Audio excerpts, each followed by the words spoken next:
All right, I just wanted to check in on my 30-day sprint to getting better at lead guitar.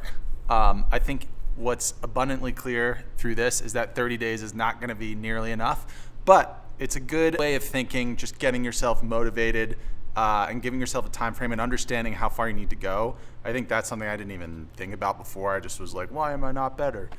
So now I kind of understand, like, oh, there's what it takes, and now at least I know what to do. I don't think 30 days is going to do it. That said, I've been just throwing on my looper like very simple, I think Grateful Dead songs would work really well for this, like Fire on the Mountain. Just really simple, like 2-chord progressions. And it's been really fun. I feel a lot more comfortable. I'm able to target chord tones as the chords are playing, which is something I didn't even think about before. I used to just run a pentatonic. And I'm finding a lot more interesting little melodies, so to speak, as I'm kind of soloing around. So that's been pretty cool. And again, I think it's been really, really nice just for my songwriting in general, which I've done for a long time, but I've always just kind of noodled around, which is very important still. I think in that realm, still important to do like just some playing and randomness and openness, because you find things that you never would have thought, and you kind of react to your own, this sounds woo-woo, but you kind of react to like your own emotions and the things that are going on with you. And that's kind of what I want when I'm writing a song. I don't want to necessarily be following a formula unless I'm writing a song for a short film or something like that, which I just finished doing, which changes the whole game, makes it a lot more difficult. You can't just flow. You have to box yourself in a little bit. But it's fun in its own way. But a couple takeaways from the last week or so. It's kind of a frustrating thing because at the same time, I don't feel like I got that much better. Although when I really look into it, I do realize that I've gotten a much greater understanding of where I need to go, a much better concept of where the chord tones are, a much better understanding even of the major scale. So I think I conceptually know that I've gotten better, but I think when I just play, sometimes I'm like, I think I sounded better before. So I think that part's just going to take some work. Implementing some of this new stuff is not coming easy because you just go to your old techniques. So it's coming a little bit, things are much slower when I implement the things that I've already learned, which just goes to show that that's how well you have to know these things. You have to know them like the back of your hand so that you can throw them in and they can feel nice, and you can kind of listen to your inner ear on the way where you want to go on the fretboard, as opposed to like really having to like look and plod things out, which is where I'm at now. So I think that's just a process thing, and that's why I'm like, I don't think 30 days is enough. I think this is like obviously, if you talk to any real guitarist, I'm just an amateur, this is a lifelong pursuit. But I think even to be like feeling really comfortable with it, I feel like if you really dedicate yourself for a year, I think you can get pretty far. But I don't think 30 days you're going to get that much farther. Other than it just takes, you have to start somewhere. You have to start going up that hill. And if you don't start now, then you'll never do it. So you kind of have to start at some point. So maybe if that's inspiration for people who are like, this is going to take too long, it's only, yes, but if you never start, it'll just be that much longer. So I guess you got to start now, and then at least you'll be 8 months closer to where you want to be and 9 months closer. So, or maybe you're faster than me, then you can figure it out. Theoretically, I think you could work on a bunch of songs, have them pretty well mapped out in advance, and then at least if you want to go play live, you can kind of have all of these things ready for those specific songs, and maybe not be as fluid if they just called some changes, but at least you're kind of on your way in that regard. Because I could see that already happened to me, where I was like, I had these specific songs and specific keys, and I played them for 30 minutes at a time and kind of slowly got through them, and then over time I found where the fingers need to go, and I was like, oh, if I played this on stage, maybe I'd sound pretty solid, but only because I sort of like really worked on that specific song for so long, for like days on end. So I could see that being kind of helpful, at least in the beginning, and knowing kind of how to work on a song.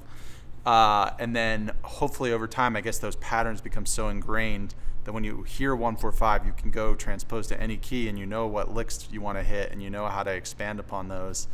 And same difference with all the different progressions. And then I mean, you could go extreme in the jazz world, and then you're really diving down a whole thing that I don't even pretend to comprehend at this point. A couple things that I've kind of reflected on in my last couple days. 15 minutes a day is always better than 15 minutes of targeted practice a day is always better than just aimless noodling, even if you aimlessly noodle for an hour. Because that's what I was doing before, and it wasn't helping me get necessarily better. Maybe I found some nice things in a song writing context, and I found some cool things I wouldn't have found, but I wasn't like feeling more comfortable on the neck. I was just like stumbling into things by accident and then saving them and then using them in my songs, and then just going to pentatonics when I wanted to like feel like I was moving faster. So if you're trying to get better at something, 15 minutes of that targeted practice is so much better than the aimless stuff. Even though the aimless stuff feels better, it almost feels like you're getting farther when you're doing the aimless stuff because it sounds better. But I've realized, you know what? I got to stick to those like things that are not coming easily to me. And at least 15 minutes a day is way better than none. Or even skipping 3 days and then coming back to it, because you're just delaying that compounding effect. And I think, again, it's always great to have the spaced repetition. But I think the longer you space it out, it's just the longer it's going to take. So you're just taking longer. It's fine. It's not going to be the end of the world. But I feel like the more you space that out, the longer it's going to take to enforce that into your memory and then move on to the next thing. So you're just kind of delaying. If there's a progression of 6 dominoes that need to fall, you're kind of delaying the second one from falling if you're taking longer. But if you kind of still need to space out your repetitions, but if you're doing that every day, all of a sudden you're knocking them down and it's going faster. So that's something that I've reflected on that I know is better, and it's so much harder. And the other thing I think about, sometimes I spend 2 hours digging deep into all of the different theory and running through some courses and really spending time with things. And that's great. But then the next day I feel the added friction of like, do I have 2 hours to spend? Do I have the mental capacity to do that again? And I feel that friction, and it almost prevents me from doing anything at all. But I've realized that, because I'm like, I don't have 2 hours every day. I just don't have that. But I realized that you can have those 2 hour sessions because they inevitably happen. But then you can also have your days where you don't feel like it. And that's when you got to do the 15-minute rule. That's when you just got to be like, all right, 15 minutes. And I'm just going to do it. And normally I go longer. But that 15 minutes, it just helps. And you're like, oh yeah, and you run through the scales a little bit, and you're like, oh yeah, that's where that is, and you realize you just helped push it along. And so that next day, it's that much more relevant and fresh and ingrained, as opposed to having skipped the day. So I think that's just something that's helpful on a consistency basis. I don't know if other people feel the same way, but I feel like that it's weird that these intense practice sessions almost create more friction in subsequent practice sessions, because you start to feel like you can't live up to what you did yesterday. Like, oh, I got so much better yesterday. I was really going through all these things in depth, and I spent a ton of time with it. I'm not going to be able to have time and energy for that today. I'm just not going to do it. Actually, it's just better just be like, no, I'm just going to spend 50 minutes and work on those hard things that I don't know well, not just noodle, but just spend 50 minutes doing that. And that, I think, is helping me move along and not regress or miss days, just so I can move faster, really. The other thing that I've thought about, I like to call it, do you really know it, bro? Because a lot of times I like to trick myself into thinking, oh yeah, I ran that major scale over the, C position. I know it pretty well. And knowing in the back of my head that I could probably slowly get through it, but I don't know it that well. And when I actually go to play it, I realize it's a very slow process and I have to think pretty hard about it. And so then I realize, okay, you don't really know it. You know it, but you don't really know it. And that's the difference between being able to rip it in any context and having to really think about it. And I think that's what we're all after. And so that's where I have seen a lot of friction in my own process, where I'm like tricking myself. I know that. I don't have to work on that. I already know that. And then I realized I don't actually really know it. So sitting down, having that self-reflection and being like, do you really know that, bro? And then working on that thing that you know deep down you don't know well enough. And that's, I think, something I find myself in a lot, where I'm like, yeah, know it. No, not well enough. So you got to keep working on those things. And that's honestly annoying and sucks. And all of these things are kind of, in a way, they're kind of brutal, because they're taking you away from the fun. Like, you could probably just sit up there and really have some fun with some pentatonics and things you already know, and at least sound good and feel like you're flowing. And so it's always hard every day. It's always hard to be like, no, you're going to do the things that you suck at. and you have to like face yourself and be like, oh, I do suck at this, and it doesn't sound great at all, and I'm slow, blah blah blah. You have to keep going. So that's one that I thought about a lot over the last couple of days. I was thinking, like, I know the scale, but I've been doing it all in the G position, and I realized I just switched it to A, and I was like too reliant on the dots on the fretboard in terms of positioning me for where the notes were and using those as a reference point, and realizing, oh God, once I move keys, I actually am kind of lost, and it takes me a lot longer to get it. So I don't really know it that well. I'm referencing the wrong things. So that's helped me too, just to think about, okay, maybe I should be moving keys a little bit more frequently, because I knew things pretty well all up and down the neck from a G position, and then I realized if I tried to do any other key, totally lost, had to spend a lot of time finding different reference points, and that just means I don't know the neck well enough, I don't know where the root notes are well enough, and I'm not basing the shapes off of the root notes necessarily. I'm basing them off of like visual cues like the dots, which doesn't really help in that grand scheme. So that was interesting. I also it is still okay to have fun and try to put this into context. I think that's something for a couple days I was just only doing boring kind of rote, almost, I like to call it schoolwork, because it felt that way. It felt like homework. I'm just doing like scales and stuff that had no musical context other than it would help you in the long run. And just spending a little bit of time also, like I said before, I threw on some like really simple chord progressions, like a Grateful Dead Fire on the Mountain chord progression, and just tried to like jam on top of that and make believe like I was on stage. It made it a little more fun and make it like sound like a song, and play off the melody of that song already, and try to integrate that. And I just felt a little bit more exciting than sitting there and doing the rote work. So it's okay still to have fun. I think you always got to come back to, am I doing targeted work, or am I just doing what I already know? And there's nothing wrong with doing what you already know, but you're not going to move anywhere. You're just going to stay in the same place, as I learned for the last 5 years. So that's been helpful in thinking about the common tropes of the music that you want to play. And I have my common problem is I want to play it all. I don't necessarily stick to one genre. I want to know how to do Motown, and I want to do soul, and I want to do R&B, I want to do rock, I want to do blues. I even want to do a little bit of jazz.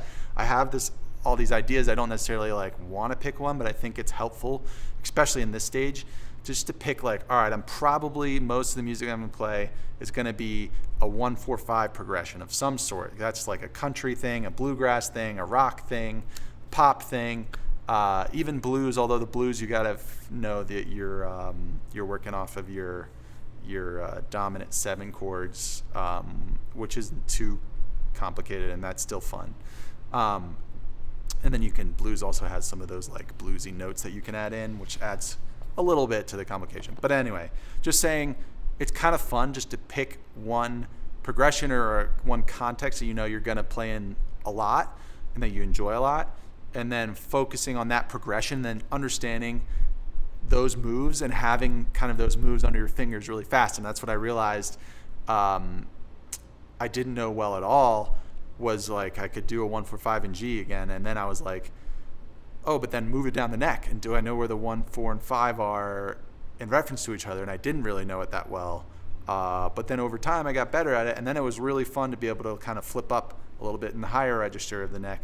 It'll be down kind of in that lower register, and know where the 1-4-5 was there. 1-4-5 was there, and then just knowing that, and then you can theoretically, I haven't really done much of this, but you could apply that to all your keys.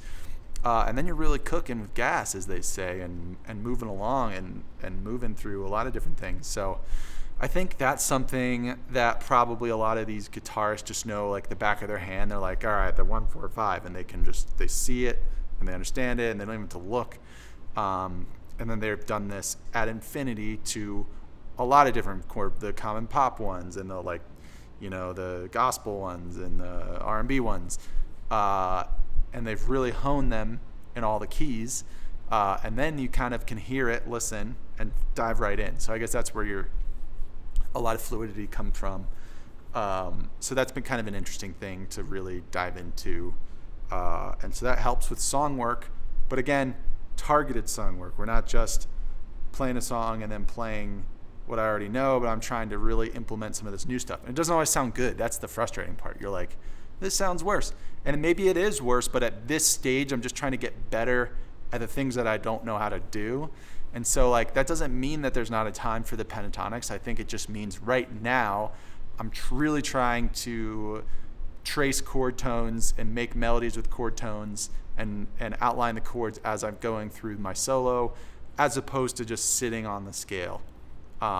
Even though there's probably a time where that just sounds much better. And obviously the pentatonics sound great for a reason. Like there's not trying to get away from them in any regard, but there's that aspect of it. So that's been great. And I think the next stage of this is to keep going. And then I also think to really push this to another level, I think there's something kind of forcing yourself into a live environment with other musicians. So that's something I might look at after this month's up, even just seeing where I can go. And I know there's a place, I'm in Denver. There's places in Denver like I think it's called Songbird or something like that, where they have a lot of like free meetup groups, and you can just go and join, and they do like bluegrass or rock or country, and it's supposed to be pretty low key, not necessary, even though it's always intimidating to have to go play live. I think that's something where you can really just like see where you're at and give yourself a litmus test of like, am I able to jump in here, or am I just gonna have to sit on the sidelines for this one? You kind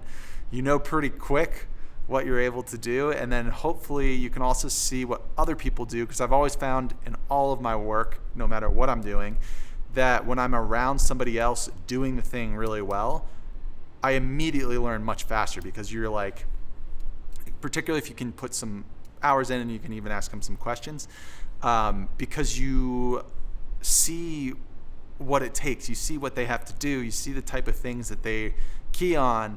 It just makes it a little bit more real in your brain. You're like, oh, this person is here in front of me doing the thing well, and I can see a little bit about how it's being done. So I've always felt like those in-person experiences help, but super intimidating. I don't necessarily like have a desire internally like, yeah, let's go do that. It sounds fucking scary. But I think just trying to force that can help really give you a map of real feedback of where you are. And most of these are really low key, like no one even really cares. And then everyone just, I've always found that musicians just always want to hear themselves play. Like I went to a couple jams and it's just like everyone's playing so loud, because it's like you're in your groove and you want to hear yourself play. And I totally get it, but it's so funny to think about in a band context. It sounds terrible. It's like the drums are overkill, the keyboard's like all over here, the guitars is like going up and down, and I was like, this sounds like noise. But I do understand it, because everyone's trying to flex a little bit. Hey, you want to hear yourself play, you want the spotlight, so I get it. So anyway, those are the couple of things that I've been thinking about lately as I keep moving on this journey. But I mean, again, the biggest thing is just consistency and targeted practice. Are you doing it every day, and are you working on stuff that you're not good at? And that seems to be working. It's just slow, and can be very boring, and you definitely have some internal friction that you have to fight against. So I guess that's what it takes, but it's only been a couple weeks so far, but I definitely feel better.